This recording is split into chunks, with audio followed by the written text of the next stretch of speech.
All right, let's give it a rip here.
I like that car.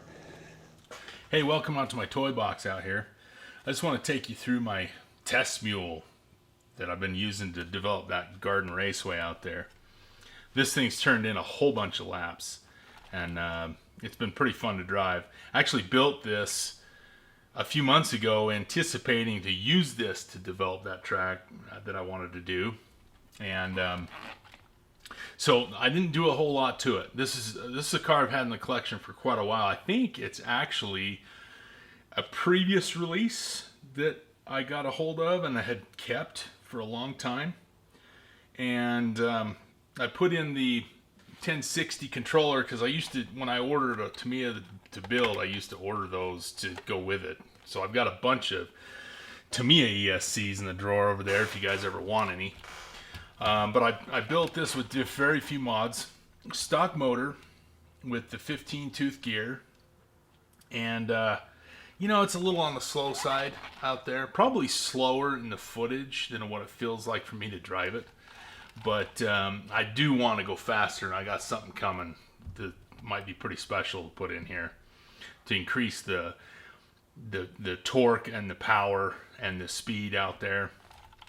But I'll show you that when it comes in.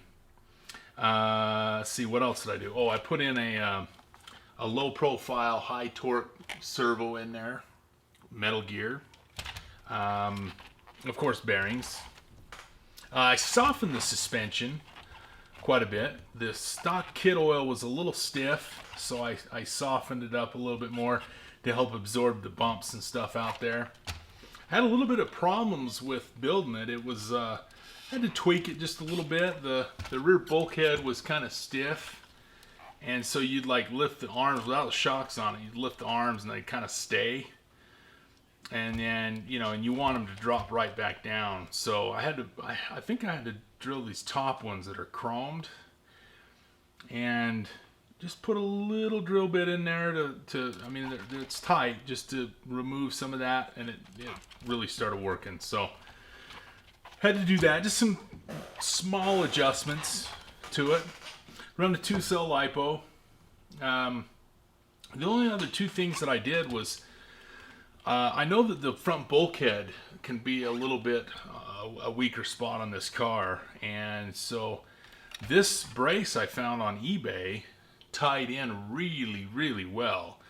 So I ordered that a few months back when I was planning on building this car, and it came in and I threw it on. It's like perfect. So I actually went to go find the link for this, because I have a Hotshot 2 that I would probably reorder that to put on that car, and I can't find it.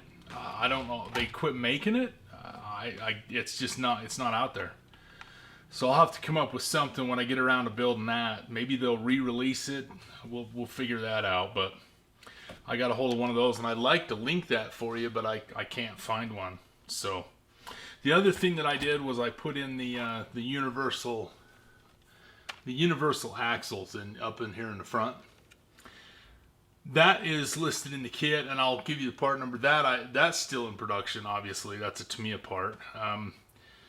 And what the nice thing about that is, unlike the ball cups with the ball and socket joint, when you turn the car, this turns real smooth. It doesn't bounce back and bind up, So it helped it turn a little bit sharper out there. Made it really nice. I do recommend that for these cars. If you get a chance to, if you got a Boomerang or a Saber or whatever, good mod for it. So I'll throw that in the description. And anyway, that's basically what I've been using. Thanks for tuning in. We'll see you next time.